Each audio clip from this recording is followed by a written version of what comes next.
الحمد لله رب العالمين نحمده ونصلي على رسوله الكريم أما بعد فقد قال الله تعالى في كلامه القديم والفرقان المجيد فأعوذ بالله من الشيطان الرجيم يا أيها الذين آمنوا اتقوا الله حق تقاته ولا تموتن إلا وأنتم مسلمون وقال نبينا صلى الله عليه وسلم إن أصدق الحديث كتاب الله وخير الهدي هدي محمد صلى الله عليه وسلم وشر الأمور محدثاتها وكل محدثة بدعة وكل بدعة ضلالة وكل ضلالة في النار.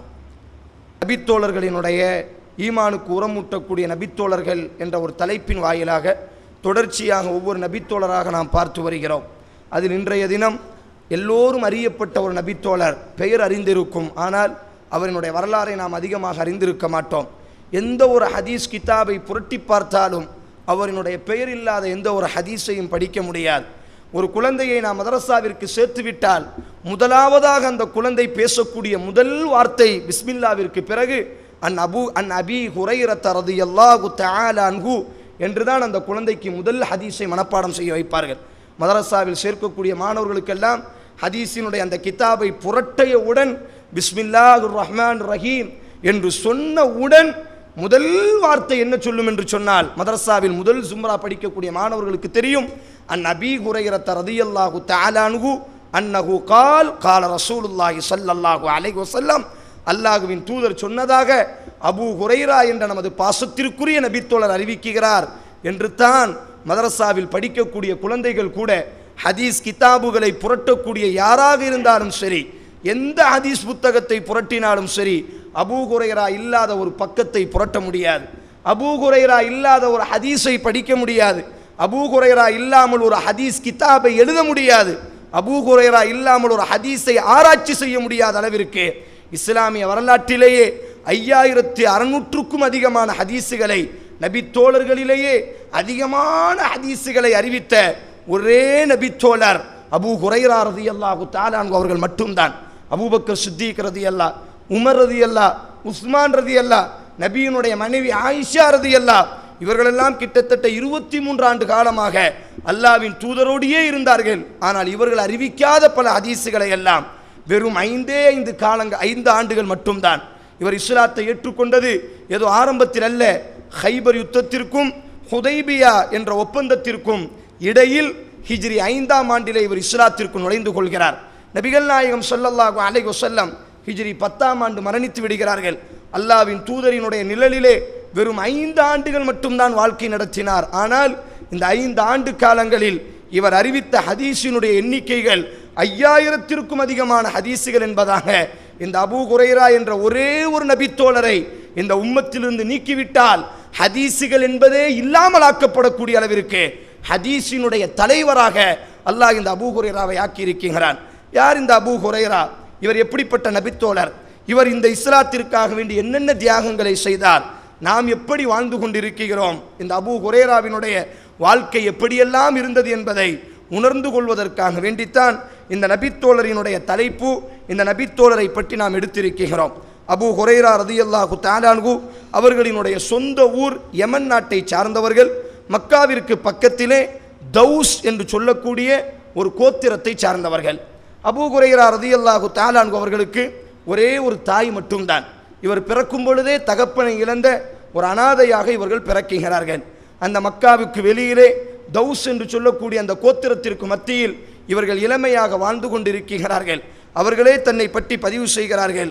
இந்த அபூ ஹுரைரா யார் என்று சொன்னால், இந்த அபூ ஹுரைராவினுடைய வாழ்க்கை எப்படி இருந்தது என்று சொன்னால், நஷாஅத் யதீமன், வாழும் பொழுது அனாதையாக வாழ்ந்தவன். வஹாஜர்த மிஸ்கீனன், இவன் ஹிஜ்ரத்து செய்தான், ஏழையாக ஹிஜ்ரத்து செய்தான். வகுந்த அஜீரன், எத்தனையோ நாட்கள் ஒரே ஒரு இந்த வயிற்றினுடைய இந்த பசியை போக்குவதற்காக வேண்டி அந்த தௌசு கோத்திரத்தினுடைய பெண்களுக்கெல்லாம் அடிமையாக சேவகம் செய்திருக்கிறான். அந்த தௌசு கோத்திரத்தினுடைய அந்த மக்களுக்கெல்லாம் விறகுகளை வெட்டி கொண்டு அவர்களினுடைய வீடுகளுக்கு சென்றிருக்கிறான்.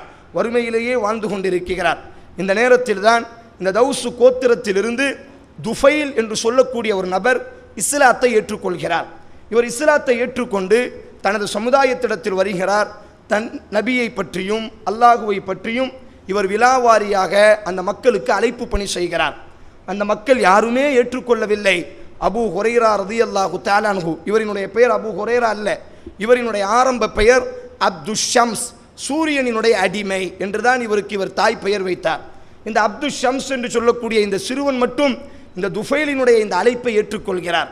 அல்லாஹுவை மட்டும்தான் வணங்க வேண்டும், இறை தூதர் மதீனாவிலே இருக்கிறார்கள், உண்மையான வேதம் அல் குர்ஆன் மட்டும்தான், மரணத்திற்கு பிறகு ஒரு வாழ்க்கை இருக்கிறது என்று அந்த துஃபைல் தான் ஏற்றுக்கொண்ட அந்த ஈமானை தனது சமுதாயத்திடத்தில் பரப்பும் பொழுது அவரினுடைய குடும்பத்தார்கள் கூட புறக்கணித்து விடுகிறார்கள்.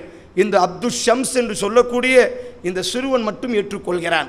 உடனே இந்த துஃபைல் என்ன செய்கிறார் என்று சொன்னால், அவரினுடைய கரத்தில் ஈமானை ஏற்றுக்கொண்டு இந்த அப்துஷ் ஷம்ஸ் என்று சொல்லக்கூடிய இந்த சிறுவன் நபிகள் நாயகம் ஸல்லல்லாஹு அலைஹி வஸல்லம் அவர்களை தேடி பயணம் செய்ய ஆரம்பித்து விடுகிறார். தனது சொந்த ஊரிலிருந்து தனது தாயை மட்டும் அழைத்தவராக, ஃபக்கீராக, மிஸ்கீனாக மதீனாவை நோக்கி பயணம் செய்கிறார்.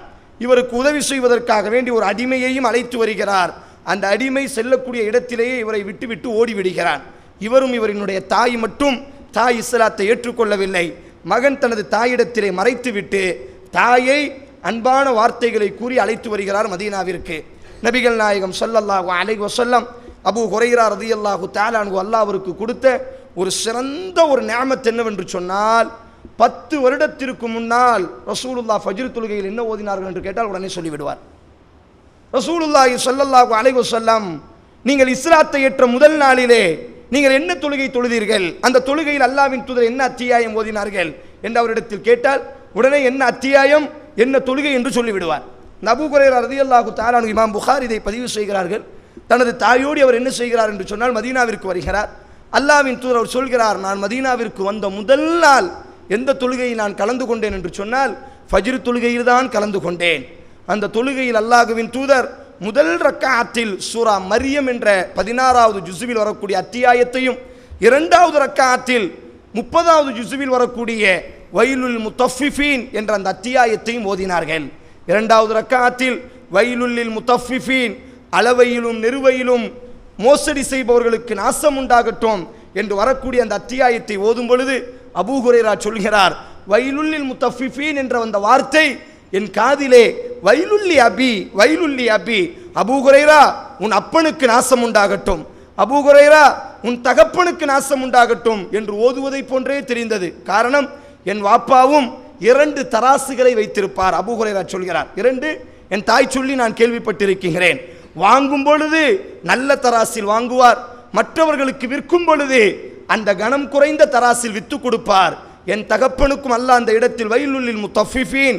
அபூ ஹுரைரா சொல்கிறார், நான் இஸ்லாத்தை ஏற்ற முதல் நாள் அல்லாஹ்வின் தூதர் ஃபஜ்ர் தொழ வைத்தார்கள், அவருக்கு பின்னால் நான் தொழுதேன். முதல் ரக்காத்தில் சூரா மரியம், இரண்டாவது ரக்காத்தில் வைலுல் முத்தஃபிஃபீன், அளவையிலும் நிறுவையிலும் மோசடி செய்பவர்களுக்கு நாசம் உண்டாகட்டும் என்ற அந்த அத்தியாயத்தை ஓதும் பொழுதெல்லாம் என் தகப்பனுக்கு நாசம் உண்டாகட்டும் என்பதை போன்றுதான் எனக்கு கேட்டது. காரணம், என் தகப்பனும் அப்படி மோசடி செய்து கொண்டிருந்தார் என்று அபூ ஹுரைரா சொல்கிறார்கள். அபூ ஹுரைரா ரலியல்லாஹு தஆலா அன்ஹு அவர்கள் ரசூலுல்லாஹி ஸல்லல்லாஹு அலைஹி வஸல்லம் அவர்களிடத்தில் வருகிறார். அவர்களினுடைய கரத்தை பிடித்து இஸ்லாத்தை ஏற்றுக்கொள்கிறார். அல்லாஹ்வின் தூதர் கேட்கிறார்கள், உங்கள் பெயர் என்ன அப்படின்னு கேட்கிறாங்க. அவர் சொல்றார், அப்துஷ் ஷம்ஸ், சூரியனினுடைய அடிமை என்று சொல்கிறார். அல்லாஹ்வின் தூதர் சொன்னார்கள், இல்லை, நாம் ஒருவனுக்கு மட்டும்தான் அடிமை, ரஹ்மானுக்கு அடிமையாக இருக்க வேண்டும். ஆதலால் இன்றைய தினத்திலிருந்து உங்களினுடைய பெயர் அப்துர் ரஹ்மான் என்று அல்லாஹ்வின் தூதர் பெயர் மாற்றுகிறார்கள். ஆனால் அந்த அப்துர் ரஹ்மான் என்பது கூட ஹதீஸில் நீங்கள் படிக்க முடியாது. எந்த ஹதீஸிலும் அப்துர் ரஹ்மான் என்ற வார்த்தையை பார்க்கவே முடியாது. அவருக்கு அபூ ஹுரைரா என்று தான் ஒரு பட்டப்பெயரை அல்லாஹ்வின் தூதரும் சூட்டினார்கள், நபித்தோழர்களும் அவர்கள் சூட்டுவார்கள். காரணம் என்னவென்று சொன்னால், பின்னால் வந்த ஒரு தாபி கேட்கிறார், உங்களினுடைய பெயர் அப்துர் ரஹ்மான், ஆனால் எந்த ஹதீஸ் கிதாபிலும் உங்களினுடைய பெயர் அப்துர் ரஹ்மான் என்றே இல்லை, உங்களை யாருமே அப்துர் ரஹ்மான் என்று அழைப்பதில்லையே, எல்லோரும் அபூ ஹுரைரா அபூ ஹுரைரா என்று அழைக்கிறார்களே, என்ன காரணம்? அபூ ஹுரைரா ரலியல்லாஹு தஆலா அன்ஹு அவர்கள் சொல்வார்கள், நான் ஆடுகளை மேய்த்து கொண்டிருந்தேன், அந்த நேரத்திலே ஒரு பூனை குட்டி விட ஆரம்பித்து விட்டது என் ஆட்டு மந்தைகளுக்குள்ளாக. அந்த குட்டியின் மீது எனக்கு இரக்கம் அதிகமாக வந்து விட்டது. நான் எப்பொழுதெல்லாம் வெளியேறுவேனோ எனது பாக்கெட்டுக்குள் அந்த குட்டியை போட்டுவிட்டு தான் வெளியேறுவேன். எப்பொழுதெல்லாம் அந்த பூனையோடித்தான் எனது நேரங்களை நான் கழித்து கொண்டிருப்பேன். எனக்கு மன நிம்மதி என்று தேவை என்று சொன்னால் அந்த பூனையோடி நான் விளையாண்டு கொண்டிருப்பேன். ஆதலால் மக்கள் எல்லாம் ஹுர்ரின் தந்தை, அபு என்று சொன்னால் தந்தை, ஹுர் என்று சொன்னால் பூனை என்று அர்த்தம், அபூ ஹுரைரா பூனையினுடைய தந்தை என்பதாக என்னை செல்லமாக அழைக்க ஆரம்பித்து விட்டார்கள். அல்லாவின் தூதரும் கூட பூனையின் மீது பூனையை காதலிக்கக்கூடிய தந்தையே என்று தான் என்னை அதிகமாக அல்லாஹ்வின் தூதர் அழைப்பார்கள். அன்றைய தினத்திலிருந்து அதிகமாக நான் பூனையை வளர்ப்பேன். பூனையின் மீது அதிகமாக நேசமாக இருந்ததினால் மக்கள் எல்லாம் என்னை பூனையின் தந்தை என்று கூற ஆரம்பித்து விட்டார்கள். அதுவே எனது பெயராக மாறிவிட்டது, எனது உண்மையான பெயர் மறந்து விட்டது என்பதாக அபூ ஹுரைரா சொல்லக்கூடிய அளவிற்கு பூனையின் மீது கூட அளவுக்கு அதிகமாக ஒரு அன்பு வைத்திருக்கக்கூடிய நபித்தோழர் இந்த நபித்தோழர். இவரினுடைய வாழ்க்கை பயணத்தை பொறுத்தவரையில் நபிகள் நாயகம் ஸல்லல்லாஹு அலைஹி வஸல்லம் மக்காவிலிருந்து நபித்தோழர்கள் வந்துவிட்டால் மதீனாவாசிகளோடு சகோதரத்துவ பந்தத்தை ஏற்படுத்துவார்கள். எவ்வளவுதான் சகோதரத்துவ பந்தத்தை ஏற்படுத்துவது? வரக்கூடிய மக்கள் அதிகமாக இருப்பதினால் ஒரு கட்டத்திலே ஆதரிப்பதற்கு அன்சாரிகள் இல்லாத அளவிற்கு எல்லா அன்சாரிகளுக்கும் ஒரு சகோதரர்கள் சேர்ந்து விட்டார்கள். ஒரு 70க்கும் 100க்கும் இடைப்பட்ட மக்காவாசிகள் அவர்களை சகோதரர்களாக எடுத்துக்கொள்வதற்கு மதீனாவாசிகள் தயாராக இல்லை என்றல்ல, ஆளே இல்லை. அந்த அளவிற்கு எல்லார் வீட்டிலும் ஒரு மக்காவாசி இருக்கிறார். இன்னும் அதிகமாக 100 நபர்கள் இருக்கிறார்கள். அல்லாஹ்வின் தூதர் மதீனாவிலே திண்ணை என்பதாக அஸ்ஹாபு சுஃபா, இன்னைக்கும் நீங்கள் மதீனாவிற்கு சென்றால் அந்த திண்ணையை பார்க்கலாம். இன்றைக்கும் அந்த மதீனாவிற்கு சென்றால் அந்த திண்ணை கெட்டப்பட்டு எப்படி இருந்ததோ அதே போன்றுதான் இன்றைக்கும் மதீனாவில் இருக்கிறது. அஸ்ஹாபு சுஃபா, திண்ணை தோழர்கள் என்பதாக அழைக்கப்படும் இந்த அபூ ஹுரைராவும் அந்த திண்ணை தோழர்களில் ஒருவராகத்தான் பயணம் செய்கிறார். இவரினுடைய தாய் ஏழ்மையாக ஒரு சின்ன குடிசையில் வாழுவார். இந்த அபூ ஹுரைரா ரலியல்லாஹு தஆலா அன்ஹு அவர்கள் திருமணம் முடிக்கவில்லை. ஆரம்ப நேரத்தில் அவருக்கு தாய் மட்டும்தான் இருந்ததினால் குடும்பத்திற்கு ஒரு பெரிய செலவு தேவைப்படவில்லை. அல்லாவின் தூதரோடித்தான் தனது வாழ்க்கையை பயணம் செய்து கொண்டே இருப்பார். நிழலுக்கு நிழலாய் இரத்தமும் சதையுமாய் அல்லாவின் தூதர் இவர் இல்லாமல் சாப்பிட மாட்டார். அல்லாவின் தூதர் இந்த 70 நபித்தோழர்கள் அஸ்ஹாபு சுஃபா, இமாம் புகாரி பதிவு செய்கிறார்கள். அபூ ஹுரைரா ரலியல்லாஹு அறிவிக்கிறார்கள், அல்லாவின் தூதருக்கு ஏதாவது உணவு வந்தால் உடனே நேரடியாக அந்த 70 நபித்தோழர்களுக்குத்தான் அனுப்பி வைப்பார்கள். ஒரு கட்டத்திலே உணவே இருக்காது, ஒரே ஒரு பேரித்தம்பலம். அஸ்ஹாபு சுஃபா என்று சொல்லக்கூடிய அந்த 70 நபித்தோழர்களில் நானும் ஒருவனாக இருந்தேன். எங்களை எல்லாம் அல்லாவின் தூதர் ஃபஜ்ர் தொழுதற்கு பிறகு அழைப்பார்கள். ஒவ்வொருவரினுடைய கரத்திலும் ஒரு பேரித்தம்பலத்தை கொடுப்பார்கள். இந்த பேரித்தம்பலத்தை சாப்பிட்டுக் கொள்ளுங்கள், இந்த மதீனாவினுடைய தண்ணீரை குடித்துக் கொள்ளுங்கள், இதுதான் இன்றைய தினத்தினுடைய உங்களினுடைய உணவு என்பதாக சொல்வார்கள். எங்களுக்கு மட்டுமல்ல, அல்லாவின் தூதருக்கும் அதுதான் உணவாக இருந்தது. அந்த அளவிற்கு நாங்கள் சிரமப்பட்டோம். இன்னும் எந்த அளவிற்கு இந்த அபூ ஹுரைரா எல்லோரையும் விட அதிகமாக சிரமப்பட்டார். இவர் நினைத்திருந்தால் வேலைக்கு சென்றிருக்கலாம், இவர் நினைத்திருந்தால் விவசாயம் செய்திருக்கலாம், இவர் நினைத்திருந்தால் மக்கள் எல்லாம் பின்னால் பேசினார்கள். அல்லாவின் தூதரினுடைய மரணத்திற்கு பிறகு அக்ஸர் உன்னாஸ் அபூ ஹுரைரா அதிகமான ஹதீஸை அறிவிக்கிறார்.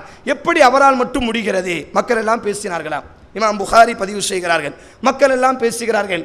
மக்காவாசிகள் 23 ஆண்டு காலம் அல்லாவின் தூதரோடு இருந்தார்கள். மதீனாவாசிகள் 10 ஆண்டு காலம் இருந்தார்கள். இவர்களெல்லாம் அறிவிக்காத ஹதீஸை இந்த அபூ ஹுரைரா அறிவிக்கிறாரே என்று மக்கள் எல்லாம் பேசினார்களாம். ஆயிஷா ரலியல்லாஹு கூட ஒரு முறை தன் பக்கம் இந்த அபூ ஹுரைராவை அழைப்பார்களாம். அபூ ஹுரைரா, அல்லாஹ்வின் தூதரோடையே நாங்கள் எப்பொழுதும் இருப்போம். கிட்டத்தட்ட மக்காவிலிருந்தே நான் நபியினுடைய மனைவியாக இருக்கிறேன். என்னை விடவும் அதிகமாக நீங்கள் ஹதீஸை அறிவிக்கிறீர்களே. பெண்களில் அதிகமான ஹதீஸை அறிவித்த பெண்மணி ஆயிஷா ரலியல்லாஹு அன்ஹா. ஆண்களில் அதிகமான ஹதீஸை அறிவித்தான் அபூ ஹுரைரா ரலியல்லாஹு தஆலா அன்ஹு. கிட்டத்தட்ட 3 மடங்கு அதிகமாக, ஆயிஷா ரலியல்லாஹுவை விட 3 மடங்கு அதிகமாக.